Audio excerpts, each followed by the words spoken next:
примерно до 1 секстиллиона килограммов, что немного легче планеты Меркурий. Новости мировой науки вы найдете также на странице нашей программы в газете научного сообщества «Поиск». Гранит науки. Открытие третьего тысячелетия. Эхо твоего города вместе с радио «Эхо Москвы». Радиостанция «Эхо Москвы» в Уфе представляет программу «Редколлегия». Главные новости из жизни республики разбирают и анализируют журналисты и редакторы уфимских СМИ. Здравствуйте, в эфире «Эхо Москвы» в Уфе, программа «Редколлегия». Меня зовут Елена Черкова, а в гостях у нас сегодня выпускающий редактор «Медиакор сети» Надежда Валитова. Надя, привет. Привет. Давай микрофон к тебе чуть-чуть поближе подвинем. Давайте. И директор городского телеканала ЮТВ Артем Войтюк. Артем, привет. Привет. Мы в прямом эфире, +7 927 304 1051, номер для ваших смс-сообщений и сообщений в Телеграм. Трансляции, как обычно, на Ютубе, на Фейсбуке, можно нас еще посмотреть там. По старой схеме работаем, почитаем топ-3 наши и наших коллег, обсудим события, заголовки, цитаты этой недели. Немножко похулиганим сегодня в эфире, наверное. Но не будем раскрывать все сразу тайны. Начнем с топ-3. У «Коммерсанта» первое место. «Единая Россия» утвердила 4 претендентов на пост главы Башкирии. Второе место. В Уфе в рамках банкротства «Лидер Групп» на продажу выставлен бывший ресторан «Тинькофф». И третье место. Ради Хабиров выиграл агрессивное продвижение. «Комсомолка» в Уфе. Первое место. В Уфе снесут дачи для строительства восточного выезда. Вот, кстати, тему тоже, да?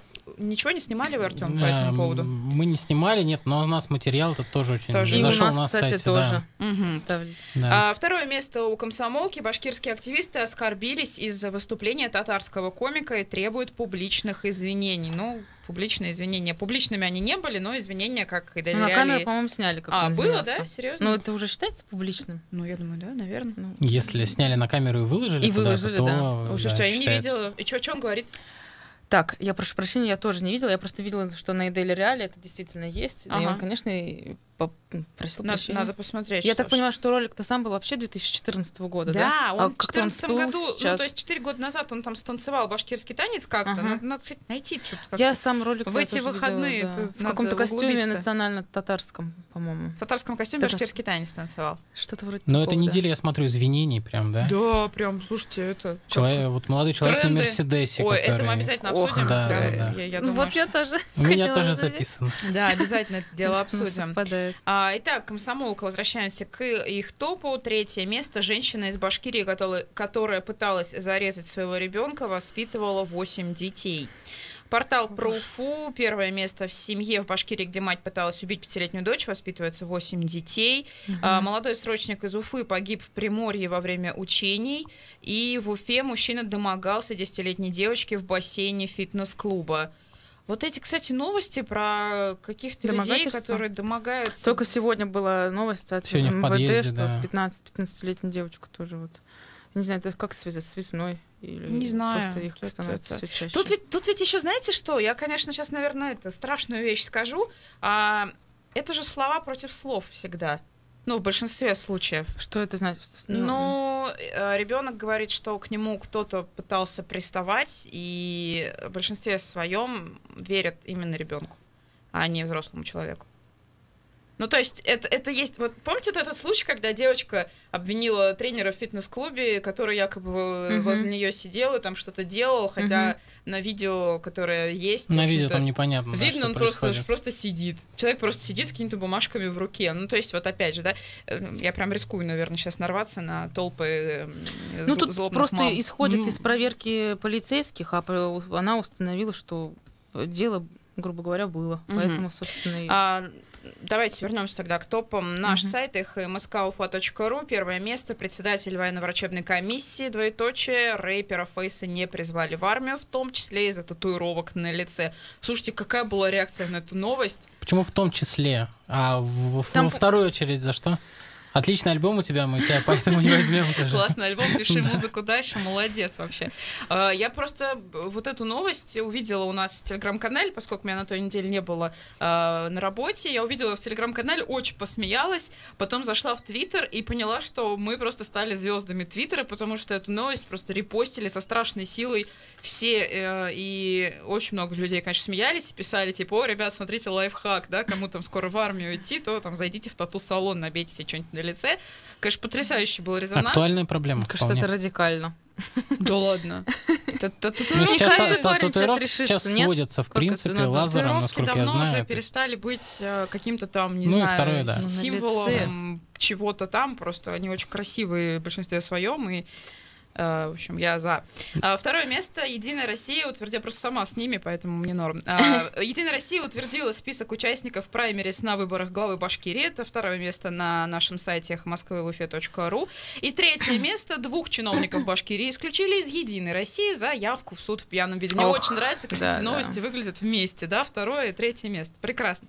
Что у вас? Комсомолка их опубликовала, вот эти их лица, и мы просто, когда писали, тоже об этом новость написали, довольно-таки многообещающие, конечно, что именно? Представители партии. Явиться в суд в пьяном виде депутатам сельского поселения, не знаю. Почему бы и да? Почему бы и нет? Могут себе позволить. Коллеги, что у вас в топах? На первом месте у нас медиакорсеть. В Башкирии отменили сбор средств на доставку тела погибшего солдата.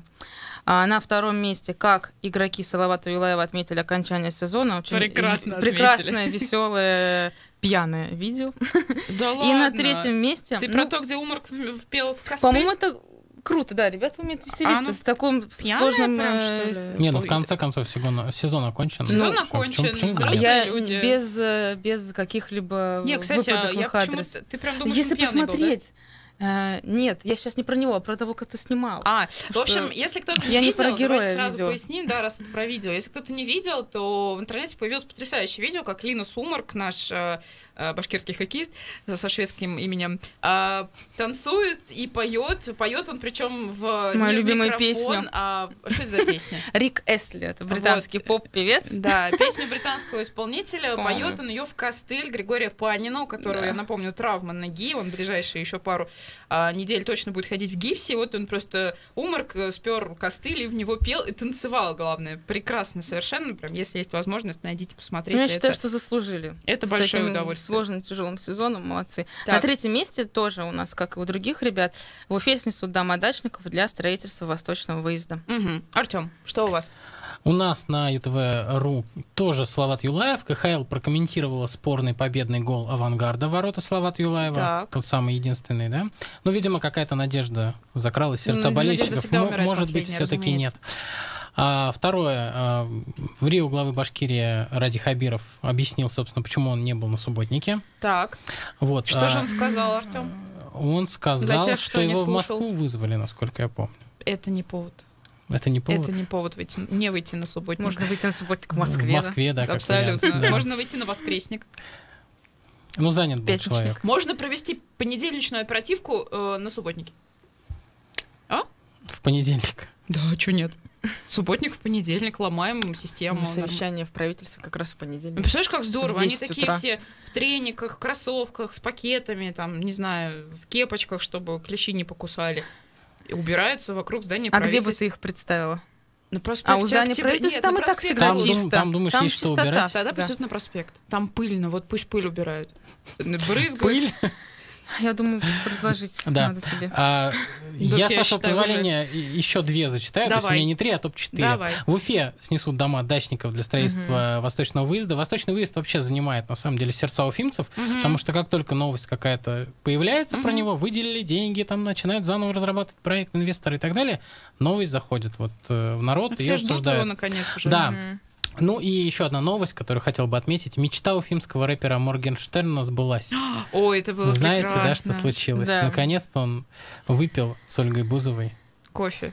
Не совсем давай кофе. назовем это кофе. Да. Выпил кофе с Ольгой Выпил Бузовой. крепкого кофе с Ольгой Бузовой. Ему помогли, причем в этом его поклонники. То есть они Ольге Бузовой писали: слушай, Оля, пожалуйста, с Моргенштерном Мне тут вспоминается фильм «Курьер», помните, советский, где там в конце фильма говорит: слушай, ну мечтай о чем-нибудь другом. Вот тебе пальто, говоря, она дает пальто своему другу и говорит: мечтай о чем-нибудь великом. Хочется, Алишеру хочется передать эти... Да ладно, ну слушайте, ну что вы, у каждого человека своя мечта, вот у него такая была. Она сбылась зато. Ну, это одна из счастлив. Может быть, она может, он в космос хочет слетать. Да. Что, кстати, День космонавтики, да, ура. Вот мало такие новости. Ну, классно. Ну, кстати, что-то прям сегодня, смотрите, про рэперов, про уфимских. Надо еще что-то про Земфиру и про Шевчука, чтобы вот... Ну, они не рэперы же. Ну, про музыкантов, что? А что у нас, кстати, больше? Есть еще рэперы из Уфы известные? Конечно. Очень Уфа, много, на самом деле, Новая Атланта. У нас очень много рэперов. Томас Мраз. Да, Томас Мраз, Алмаз, который, да. Группа Лаут. Прекрасно. Никит, ты знаешь таких людей? Ой, Никит, я одна не знаю, я старая больная женщина. Ну что ж, давайте будем заканчивать наш топ-3 и перейдем к событиям недели. Я вас поздравляю, у нас новый глава Центра избирком Башкирии. Да. Человек, женщина, кстати, мне кажется, сейчас должны порадоваться феминистки, да? По-моему, у нас не было еще председательница. Да, по-моему, не было, да? Ведь? Да? Так будет? Руководительница. Председателька. Руководителька. Давайте не будем обострять.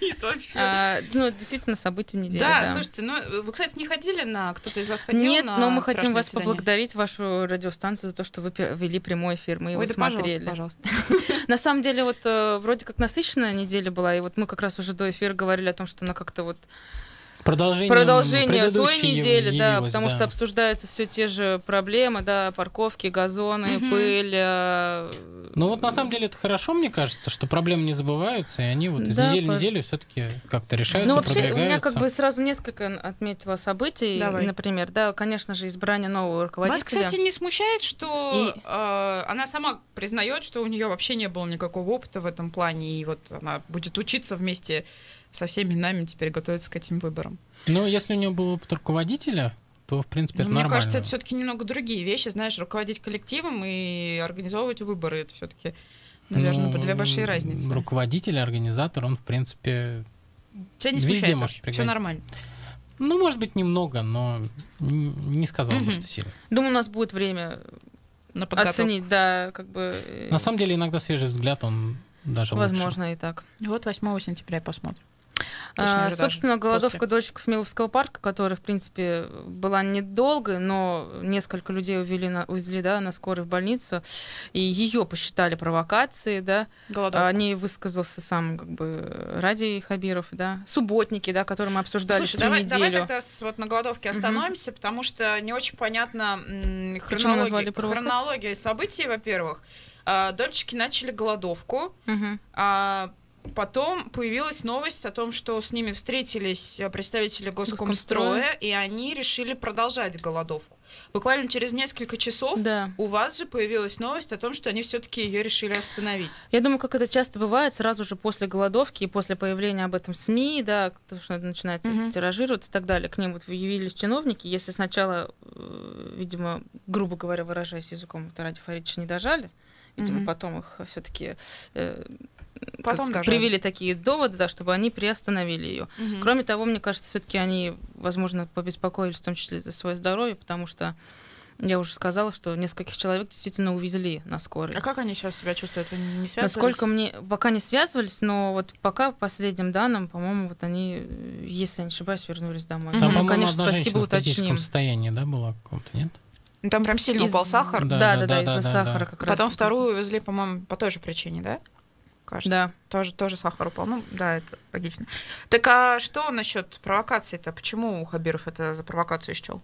Скорее не Хабиров, а представители, которые выступают на стройчасах, да, от имени всех дольщиков. Сами дольщики, с которыми мы общались, да, например, представитель движения Анна Цветкова, говорила о том, что вот те люди, которые, грубо говоря, сидят на стройчасти, докладывают Хабирову о проблемах дольщиков Республики Уфы, в частности, да, в частности Миловского парка, они не имеют полной картины о происходящем. И зачастую докладывают высшему руководству, да, о том, что они, в принципе, готовы, вернее, они готовы ждать, все хорошо, грубо говоря. То есть не докладывают реальной картины, что ли. И поэтому они хотят сами присутствовать. А их не зовут? Их не зовут. Вот. И там, конечно, есть какой-то небольшой личностный конфликт по поводу того, что вот, в частности, Зульфия, по-моему, Гайсина. Да, Зульфия Гайсина представляет. Говорила о том, что там есть некоторые двойные интересы, да, там того, что одна из дольщиц, она работает риэлтором, но на самом деле она этого и не скрывает. То есть якобы есть злой умысел в этом. В общем, посчитали провокацией, но действительно-то проблема-то есть. Провокация — это не провокация, ведь некоторые дома действительно не включены в первоначальную дорожную карту. Проблема-то действительно есть. Поэтому и люди на голодовке, бывает действительно, что идут из-за провокации, но когда в большинстве своем, когда действительно нечего уже делать. Я не знаю вообще, насколько это даже этично со стороны властей, когда люди голодают, и ты знаешь, что эта проблема тянется уже несколько лет. Да, люди, граждане, которые всю жизнь копили деньги. И вот я себя не представляю на их месте. Мне кажется, это ужасно на самом деле. Я не знаю, что можно представить хуже. Представьте, вы всю жизнь копили деньги, ваши родители всю жизнь копили деньги, вы...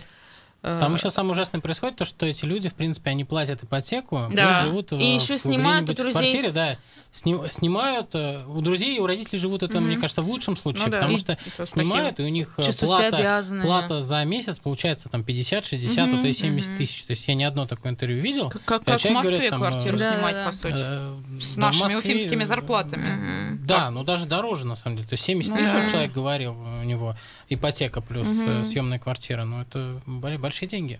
Ну, вот, если можно еще, допустим, не знаю, как вот вы... Небольшая, казалось бы, новость, да, с, по-моему, первыми башни, что ли, ее дали, о том, что в Баймаке мужчина протаранил своим трактором судебных приставов. Машину судебных приставов. Да такой маленький левиафан, короче, баймакский. Ого. Серьезно, да. А дело было в том, что они якобы... Ничего себе. Ну, согласно точке зрения приставов, мужчина просто неправильно, без документов открыл автомойку, в своем гараже. В такой деревенский частный дом. Зарабатывал как мог, в общем. Да, зарабатывал как мог. Пришли приставы, не раз они его предупреждали, он не выдержал, и вот просто он взял... Это видео есть, и оно, жесткое, вы, наверное, видели, да? То есть он просто по приставу подписывает документы, подъезжает трактор, и просто вот так вот и я такая думаю, серьезно? Я думаю, что это постановка. То есть... Да. И что, ненормально? С ними-то все. Ну, все теперь я думаю, что нет. Сейчас этому человеку может грозить. Не, подожди, приставы-то жив-здорово, целый. Да, они, конечно, живы-здоровы. Но на машину же, по-моему, наехал. Машину помяли. Да. На машину. На машину помяли. Ну, пристав стоял рядом, да, подписывал. Ну, сейчас человек не выдержал. дяденька сейчас сядет надолго, я думаю. Да, я тоже так думаю. Что-то мне подсказывает, более, что это будет. Все растиражировано было. Да, что-то прям. Ну и не оперативка, а Ради Хабиров отчитался перед правительством. Тоже, собственно. События недели. Одно из событий недели. Что, вы смотрели, ходили туда, слушали? Ходили, слушали, да. Что запомнилось? Взяли, конечно, не все. Запомнилось то, что вот Ради Хабиров сказал о том, что почему... Сейчас я даже вот приведу фразу. Потому что у всех есть, а у нас нет. Ну да. Когда это был разговор об инвестициях, мы все сделаем по учебникам и так далее. Класс. Артём, что у вас есть из событий на этой неделе важного? Так, события недели. Мне кажется, парковки все-таки продолжаются. Мы их так затронули немного, да. По сути, в редакции вот именно про парковки мы обсуждали постоянно. Что говорят журналисты ваши? Вот как, автомобилисты как жители Уфы, вот журналисты, что считают? За рулем, вот знаете, журналистов не очень много у нас за рулем. И... Да, они, в принципе, нормально отнеслись. То есть, потому что они не за рулем. Хорошо, да. Потому что, нет, я за рулем, например. Так, хорошо, как ты к нему отнес? Я тоже нормально отнес. Почему? Слушай, потому что мне кажется, что парковаться на газонах, на крышах нельзя парковаться же, на крыльце нельзя парковаться. Но это вот из этой области где-то. Ребят, давайте честно признаем, это же реально не решение проблемы. Абсолютно. Вот я живу, в Хрущевке, в Черниковке, да, у нас абсолютно обычный двор семейный. Я выхожу, я сегодня с утра на работу пошла, не успела сфоткать, опоздала, да, и я смотрю, у нас абсолютно все машины, серьезно, все на газоне. А почему? Двор абсолютно не приспособлен. Абсолютно, где им парковаться? Да. Это не решение проблемы. Я понимаю, что мы сейчас пополнять будем бюджет республики, да, но, а что делать автомобилистам? Я, конечно, не вожу сама. и у меня в семье тоже сестра только водит. Но негде парковаться же. То есть я сейчас не представляю, что будет просто. Ну, вместе с этим, то есть жители этих домов могут просить организовывать парковку. То есть они могут хотя бы объединиться, взять это вот за повод, да, вместе собраться и сказать: ребят, нам здесь не нужна вот эта грязь, ну, которая называется газоном, да, давайте сделаем парковку. Потому что раньше их эта грязь устраивала, они залазили на этот бордюр. Вот нет, смотри, есть вообще по СНИПам норма озеленения. Сейчас мы вот говорим, вот нам этот газон нафиг не нужен, уберите его, сделайте нам тут асфальтовую вот эту территорию, чтобы мы машины ставили. А потом придет какой-нибудь там надзор и скажет: а у вас тут нарушение, у вас тут нормы по озеленению не выполнены. Ну, в Уфе есть примеры, где вместо газона делали парковку. То есть мы даже снимали про двор, где там у жильцов уже следующий как бы этап. То есть они организовали парковку и начали на нее ставить вот эти блокираторы. Я не помню, как они называются. Ну и из-за этого, собственно, они там чуть ли не подрались. Вот. Но, тем не менее, они собрались вместе, сделали хорошую парковочку. Говоря, как это все происходит? Это в центре вообще? В центре, да, на проспекте. Что-то не слышала. Я тоже. Я просто пытаюсь представить, условно говоря, там где-нибудь двор там типичный на проспекте, да, тут 5-этажечки вот эти стоят, там 9-этажечки. Нет, там небольшая парковка, конечно, там не 3-этажная. Ну, просто они какую-то часть выделили. Но это все равно не решит проблему мусор. всех этих автомобилистов, которые живут в доме. У меня двухподъездный дом. Один корпус 15 этажей, другой 12 этажей. Практически в каждой квартире есть машина. Мне кажется, сейчас просто люди вынуждены будут не переселяться, не дай бог. Или переселяться в том числе. Пользоваться общественным транспортом. А машины проблемы с которым состояние. Ну, понятно, да. Проблемы с которым тоже, кстати, мне кажется, не до конца. Ой, с общественным транспортом мне вообще нравится то, что у нас происходит. Слава турникетам хотя бы, чтобы они не прошли. Так бурно мы начали там реформировать общественный транспорт Уфы. В итоге как все было, так все и осталось. Ничего не поменялось. Так же бурно все идет. Так же бурно продолжаем реформировать. На самом-то деле ничего не поменялось. Но вместе с тем я хочу сказать, что вы жалуетесь на пыль в Уфе. Да. Вот пыль во многом она вот мы идет сейчас на новости прервемся, а потом вернемся и про пыль в том числе поговорим.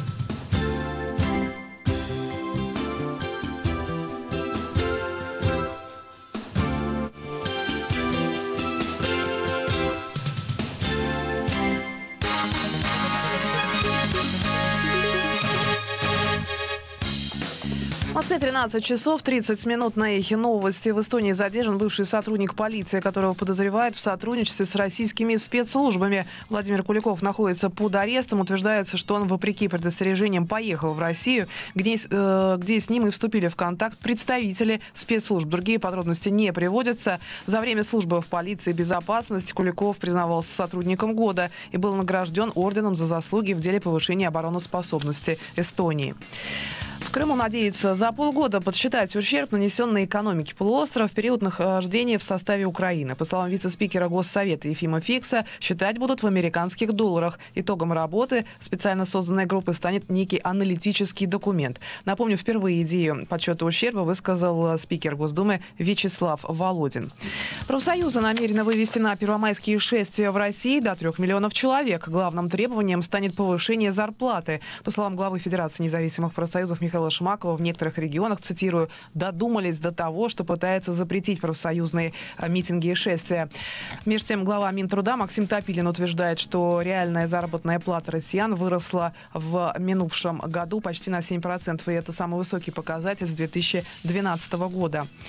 Инженерные сооружения канала имени Москвы изношенные могут не выдержать нагрузок. Как заявил сегодня полпред президент в Центральном округе Игорь Щеголев, существует угроза обрушения подпорных стенок шлюзов. Напомню, в начале года в Тушинском туннеле обвалился грунт. Неделю назад руководитель канала имени Москвы Герман Елянишкин сообщил Эху, что, несмотря на все сложности, судоходство в данном районе планируют возобновить в июне.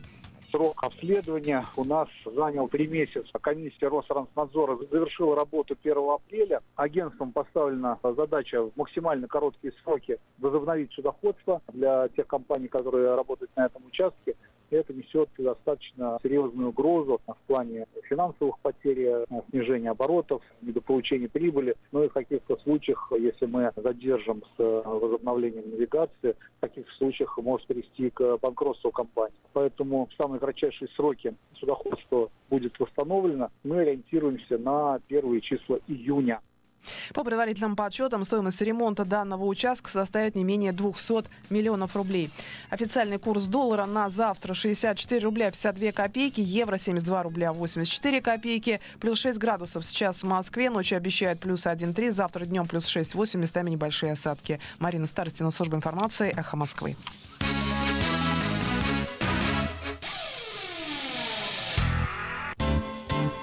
16 апреля в зале White Hall поэт, публицист и литературный критик Дмитрий Быков расскажет все о русском анекдоте как о литературном жанре. В программе интересные вопросы, неожиданные ответы и встреча с единомышленниками. Начало лекции в 19 часов. Билеты на сайте прямая.ру и в кассах кассир.ру. Справки по телефону 8 917 348 03 50. Организатор лектории «Прямая речь». Возрастная категория 18+.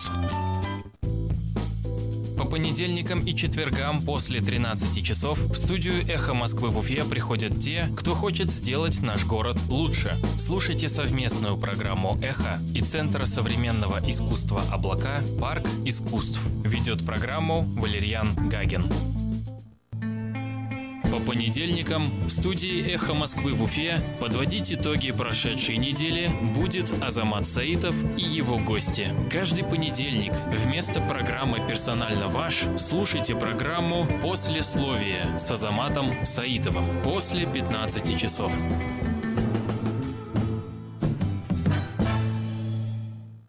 Телефон рекламной службы «Эхо Москвы» в Уфе 216 35 99. Будет реклама, будет и эхо. На то мы и партнеры. «Эхо Москвы» в Уфе и общественная организация «Берземлек» представляют рубрику «Говорим по-башкирски». Некрасивый. Некрасивые люди.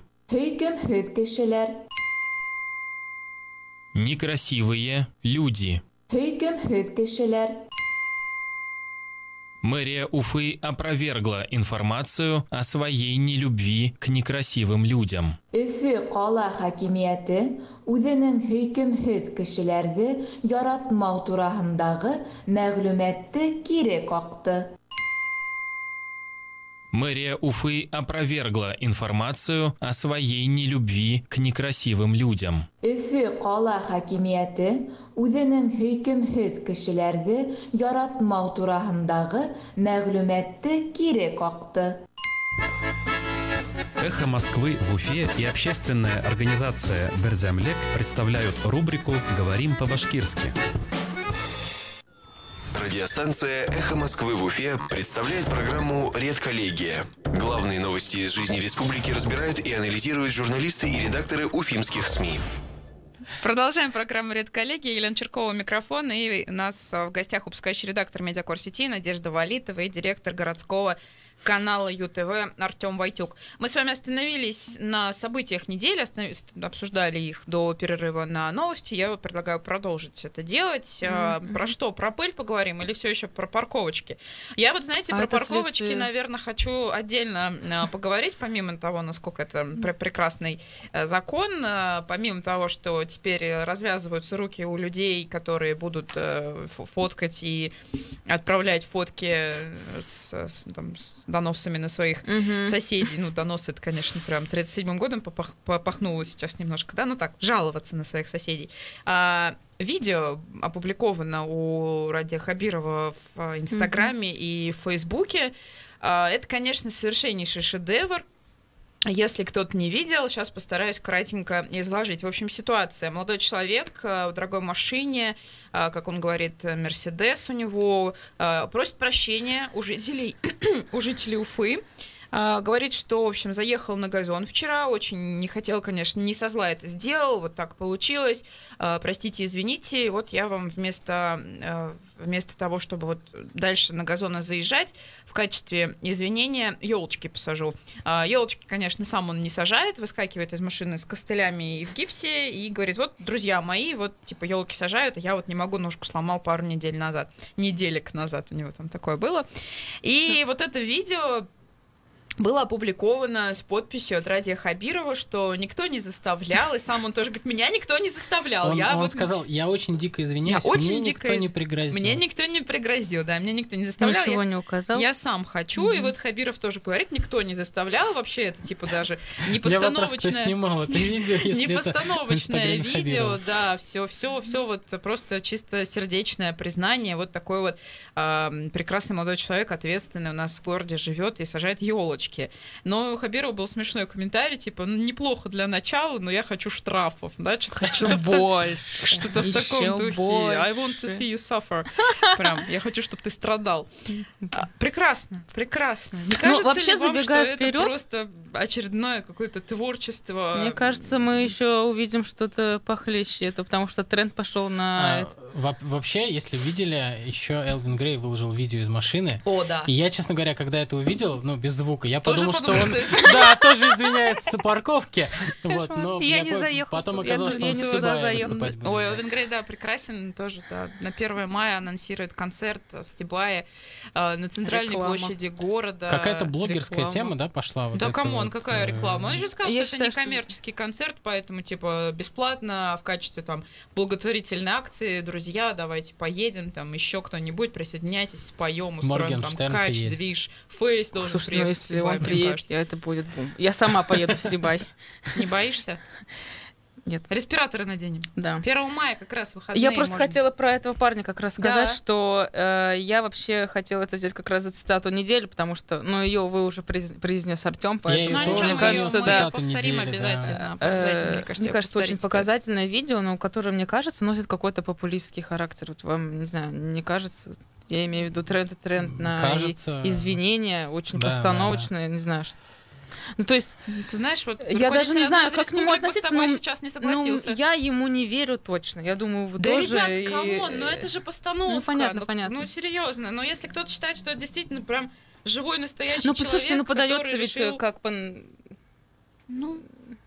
Надя! Первый канал тоже подает, знаешь как.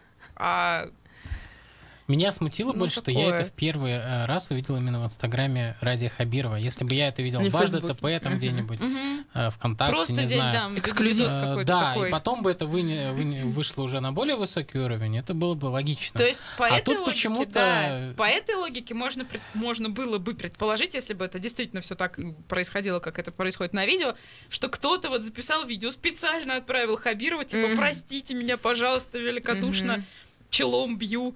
И вот это все произошло. Да, прекрасно. Прям творческие порывы администрации нашей, это что-то невероятное. Есть еще у нас что-то по событиям? В принципе, есть ямы и дорожный ремонт. Вот приложения, собственно, доработали, да? Кто им пользовался? Вот вы... У меня пользовались ребята-корреспонденты, они ездили в субботу проверять вместе со студентами архитектурного факультета нефтяного. Собственно, Минтранс звал. Они проверили, вот у корреспондента Андрея, который снимал сюжет, у него все нормально. То есть он выложил яму, и в течение 3 дней ее заделали. Но вместе с этим он говорит, что вот студенты, которые проверяли, не у всех ямы заделаны, и уже срок, собственно, прошел. Там, по-моему, 1 день на приемку, 1 на обработку, и там 3 дня, вот, чтобы заделать. Я вот думаю, как они будут справляться? Ответили ли они на вопрос, как они будут справляться с таким большим потоком поступающей вот информации по всему городу? Никак. Миллион. Читай в моей новой книге «Никак». Кстати, про ямы... Ну, а, собственно, касательно приложение работает, и вроде бы все в порядке. Точно, про ямы на оперативке было.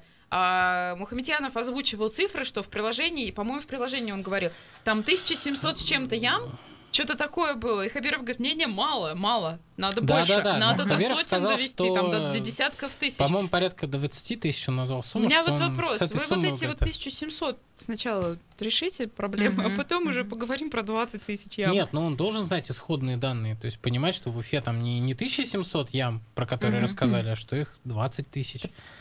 Это другие масштабы, другие объемы, он же с этим должен работать. Да, понятно. Молодец, хорошо получается. Еще события? Так. Я все жду, когда можно будет перейти, Надь, к твоему тексту про самоубийство полицейских. Ох. И вот хочу прям события полностью Я не знаю, пройтись. это событие, я думаю, это не событие. Это обязательно нужно. Я могу сказать позитивное, я не знаю, как оно будет перед самоубийством. Ну давай хоть немножко сначала. Моржи плавали в парке Кутова целые сутки. Кстати, слушайте, моржи, такая теплая погода. Ну, им уже жарко, наверное. Они охладиться решили. Вы знаете... То есть сколько там было-то? Еще думала... А я подумала... Просто извините, что перебила. Заплыв-то называется зимний, но сейчас же весна. Ну ладно. Но все равно холодная. Вода холодная, Вода да. То есть она, видимо, моржовая там на этом уровне. Комфортная температура. Но согласитесь, мы сейчас не пойдем купаться, я думаю. Я боюсь, что... Вот, и там был 24-часовой заплыв, то есть моржи там менялись друг за другом, и в течение суток, собственно, плавали. А смысл какой был? Чтобы что? Ну, ЗОЖ, обратите внимание, да. Популяризация такая, да? Да, ну на самом деле у нас вот это сообщество моржей, оно довольно-таки активно, оно большое. Вот, и к нему все с каждым годом все больше и больше людей присоединяется. Причем там от мала до велика просто. В основном там, конечно, люди старшего поколения, но сейчас я заметила, что очень много молодых. Да, и вытаскивают причем деток. Я, вот правда, я к этому не очень не знаю, когда к этому относиться. Нет, я не знаю, подожди, если они закаляют и готовятся. Да, это же родители решают. Но со стороны... там нужно все-таки правильно делать. Я так понимаю, что перед этим, там, не знаю, полгода заниматься, обливаться в душе, и потом уже нырять. Как в крещение, да, когда ты там 3 дня сначала праздновал Новый год, потом 4 дня крещения праздновал, потом, пойду искупаюсь. А чё я? У меня есть интересная история. Оздоровлюсь. У меня папа мой с моим сыном идет, дедушка, и говорит ему: Вань, вот хочешь стать моржом? На моржей показывай, как они плавают. Он говорит: да, летом. Какой молодец, какой умный ребенок. Вот, поэтому у нас у всех есть возможность. Да, летом мы все моржи. Ну что, Надь, расскажи, пожалуйста, про свой текст. Вышел у вас на Медиакурсе на этой неделе огромный текст про самоубийство полицейских. Расскажи вообще, почему вы решили его написать и какая реакция на это была? Огромный, потому что вы долго готовились, наверное, около, не сказать около месяца, потому что параллельно же все время делаешь другую работу. Вот. И мы, соответственно, почему обратили на это внимание еще в конце года, когда увидели статистику, когда увидели, что просто подряд, после громкого, извините, вот этого дела, да, дознавательницы, просто 4 подряд, как будто бы, знаете, ну, выглядело, конечно, пугающе. 4 подряд суицида полицейских в разных районах республики. И когда мы посмотрели статистику, увидели, что их 10. Затем наступает за год. Да, за год, извините. Вот сейчас с января по апрель уже 6 случаев. То есть уже получается больше, чем в прошлом году, да? По 2, получается, в месяц, что ли? Как будто бы, да. Кошмар. Мы задались вопросом, это что такое вообще? То есть это какая-то действительно сломанная система, я не знаю, или это палочные, вот итоги вот этой палочной системы. И мы начали искать родных. Конечно же, обратились в МВД, где нам сразу вот дали понять, что, извините, слушайте, вообще, зачем это надо? Не это надо, все да, дела старые, их уже все забыли, уже все про это написали, зачем вам все это неприятное очень ковырять? удобная позиция. Да, конечно, МВД тоже можно, да, с какой-то степени понять. На самом деле не можно понять. Посмотрите, все, что происходит, а вы замалчиваете. Работа пресс-служб, грубо говоря, да, в том, чтобы вот такие новости не просачивались в СМИ, конечно же. Это их работа. Вот у них такая работа. Да, если просачиваются, нормально их отрабатывать, а не так, как это делают Разумеется. Но мы же понимаем все, как у нас, да, устроено. И мне сразу же отказали, да, но зато взамен согласились, чтобы мы прошли вот психологическую подготовку. Слушайте, Надя, сама вот садись и попробуй вот все эти тесты пройти. Вот, грубо говоря, мне так предложили. Слушай, я говорю, обратилась к редактору, и он сказал: давай, садись, если ты не боишься. Я, конечно, пообщалась с родными, они сказали: зачем, давай не надо. Ты будешь под колпаком, про тебя все будут знать. А я задалась вопросом: слушайте, по-моему, про нас мы берем кредиты в банке, извините. Ну ладно, в банке. Сбербанк нормально. Да, я не знаю, мы работаем, там, платим налоги, как будто бы про нас ничего не знают. Да, твою страницу в соцсети просто да, открой, можно прошерстить мою страницу ВКонтакте, все понятно, с кем общаюсь, что слушаю. Окей, ты прошла тест. Да, обычно его проходят в дня 3, он включает в себя военно-врачебную комиссию и целый плеяда там врачей, да, и я их не проходила там, да, и я уже пошла сразу на подготовку. Слушайте, я их прошла за день, и это... Я не знала, что будет так тяжело, честно. Я обалдела. Что там Какое количество тестов они сдают. И... А эти тесты, они должны показать, что они должны показать, здоровье, насколько да? ты готов к сложной службе в рядах полиции, вне зависимости от того, какую должность ты будешь занимать. Есть какие-то вопросы, которые очень прям запомнились или я поразили? Могу, да, вот если, не знаю, время, конечно, позволит, да. Давай, например, вопросы, знаете, что больше всего, извините, бесило в них? Так. То, что они постоянно повторяются. А это специально? Это специально это что они ты тебя ловят на том, что ты уже вот так поставишь, грубо говоря, да, и уже начнешь сам себе противоречить. Именно это противоречие они и ищут. Вот, собственно. Очень много вопросов. Знаете, вот вопрос, грубо говоря, да, там такой общий, да, там я не люблю, когда там не доделываю дела. Нет, я люблю, когда я доделываю дела. И потом раз, внезапно вопрос, раз в месяц у меня постоянно бывает рвота. Совершенно так внезапно. Через 3 вопроса. Раз в месяц у меня постоянно бывает тошнота. Потом раз в месяц у меня постоянно бывает боль в плече там, или еще где-нибудь, в горле, в руке, не знаю, вот такие вопросы. Ничего себе. Да, очень много вопросов на, вы знаете, на математику, на логику. Считать надо. Да. Ого. А когда ты уже прошел, я серьезно говорю, более 500 вопросов ответил, что-то, мне, если честно, было не до математики, я просто уже какие-то вопросы, если честно, я просто вот так вот ставила. Честно, я боюсь сейчас, да, математически негодно, там, я не знаю, уровень 2 класса. Не, мне кажется, наоборот, сейчас должны прислать, типа, должна стать начальником МВД. Знаете, что интересно? Мне вот сказали о том, что тесты вообще проходят и курсанты, то есть и маленькие студенты, которым там, да, 14 лет, кадеты. Вообще, ты расскажешь, я вспомнил, собственно, когда перед армией там проходит какая-то подготовка, я не помню, в школе это, то есть мы похожий тест сдавали, в нем тоже было вот сотни вопросов. Давно было, конечно, но я вот четко запомнил вот эту историю, когда через каждые 10 вопросов повторяется примерно то же самое. И, я, в принципе, понимаю, что я же ответил на это, хватит уже меня спрашивать об этом. Да, надоело. Да, похожая история. Слушай, поэтому... а был вопрос, наступаешь ли ты на трещинки в асфальте? Был. Да? Я такая подумала, слушайте, а что это они мне такой вопрос Там есть вопрос, наступаете ли вы на трещинки в асфальте, когда идете? Типа, замечаете ли вы, обращаете внимание? Как это расстройство называется? Это какое-то расстройство, да. Есть какая-то боязнь дырок, на самом деле, боязнь отверстий. Боязнь, знаете, вот есть такой шоколад пористый, да, вот там вот. Да. Это фобия называется, я не помню, как она называется. Есть даже вот кожное расстройство. Когда не знаю, вот дети ходят, они не наступают на дырки в асфальте. Дмитрий спрашивает, есть ли варианты ответов в этих тестах? Есть разные группы тестов. Есть, где да, нет. Есть, где 4 варианта ответов. А, Б, В, Г, Д. Да, группа А, Б, В, Г, Д. Ну да. Правильно. Видите, математика. Это алфавит, на самом деле, но неважно. Короче, варианты ответов есть, да. Но когда я встречалась лично с психологом, вообще почувствовала себя как будто, не знаю, немножко молчание ягнят какое-то. Серьезно. Там была молодая девушка, молодой психолог, и она, например, спросила, люблю ли я сережки маленькие носить или большие. Я подумала, так, а к чему вообще вот это, как относится? И вот за всем этими... Я вот все время думала, а что, как мне сейчас ответить, да? То есть вот... Они смотрят, мне кажется, на реакцию. Может как быть, раз на твою. Да, ты начинаешь вопрос в реакции. Что-то неуютно. Типа, если я люблю маленькие сережки, я сказала, маньяк. Я люблю большие сережки. Потом такая подумала, так, а что это значит? Что бы это значило? Может, надо сказать, что типа я люблю маленькие. Если я вообще не люблю сережки носить. Ну вот, можно сказать, что... Можно ответить, что на одно ухо большое, на другое маленькое. Да. Класс. Идеальный вариант ответа. Так, давай вернемся. Извините, да. А когда текст будет? Когда будет текст? На самом деле, я очень жду результатов, а их все нет. Я не могу получить. Поэтому смысл мне, думаю, писать как бы текст, когда я на руках не вижу, но я просто... Будем ждать.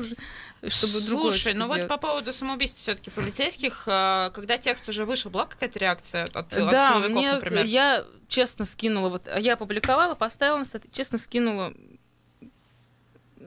пресс-службе, да? МВД? Да, мне сразу же, Надя, там, как же так? То есть вот это надо же, может быть, поправим, может быть, что-то сможем сделать.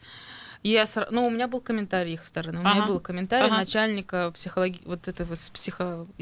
отдела психологической службы подготовки сотрудников МВД. Был комментарий, вторая сторона была. Понятно, то есть что... просили поправить уже готовый текст. Да, убрать Классика. некоторые цитаты, это, конечно, прекрасно.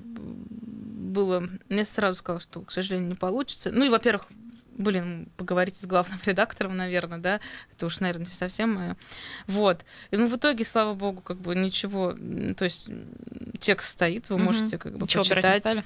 Да, на самом деле, даже вот такой... Я понимаю, что это тяжелая тема, сложная для них, в том числе, для всех нас, но она все это еще очень важно, доступна, на самом деле, да, это очень важно, что вы написали. Мне просто было важно донести мнение родственников, родных, близких, потому что понятно, что это страшное горе, не все согласны, но действительно есть предпосылки на то, что их, в том числе, могла доконать сама система. Но с другой стороны, люди ведь идут работать туда, да, потому что многие за льготы. Будем честны, да, таких льгот мало. Допустим, на других работах. Льгот, у них есть свои врачи, да, и так далее. И люди туда идут за льготами, за зарплатой, и взамен они, грубо говоря, должны терпеть весь ад. Все, что происходит там. Да, этой системы. Что поделать? А в районах люди вообще не защищены, не знаю, как-то вот так. Там, наверное, выбор меньше. А куда им еще работать? Да. Либо на север ехать, опять-таки. Та же кстати, проблема. в некоторых районах просто работы нет, поэтому так приходит. Ну что, давайте, наверное, немножко с этой грустной ноты уйдем на цитаты. События обсудили мы. Да, давайте не будем тогда лишних слов. У меня цитата Андрея Потылицына из интервью про Уфу, про Тимура Мухаметьянова и Михаила Киреева. Это Болик и Лёлик правительства Республики Башкортостан. Это лучшее, мне кажется, что есть. Что у вас? Если честно, я очень дико извиняюсь. Так, тоже. Поэтому... Тоже, и плюс еще, это работа ни о чем. Это работа ни о чем. И к заголовкам. Давайте, начните, а я закончу, наверное, заголовком своим. Надь. Да, извините, медиакурсеть, мы на самом деле взяли просто, у всех есть, а у нас нет в Башкирии, мечтают об атмосфере для инвестиций. Так, Артём? Башинформа заголовок. Имамы одного из районов Башкирии отказались проводить обряды в домах бутлегеров. Башкирские бутлегеры эти знаменитые, известные на весь мир. У меня 3 заголовка. Ради Хабиров планирует заговорить на венском диалекте. Это прекрасно. За сколько? Власти Уфы за 5, сколько там, миллиардов евро. Власти Уфы назвали фейком сообщение о своей нелюбви к некрасивым людям. И про Фейса, раз уж мы начали в начале, закончим тоже им. У рэпера Фейса нашли чересчур богатый внутренний мир. Это ГТРК Башкортостан. Серьезно? На ГТРК такое вышло? Да, вот так вот, друзья. Я сейчас предлагаю включить песню Фейса, напомнить, что у нас в гостях сегодня Надя Валитова из МКСЭТ, Артём Войтюк с канала ЮТВ, Елена Черкова меня зовут. Пока, хорошей пятницы. Пока. Родись.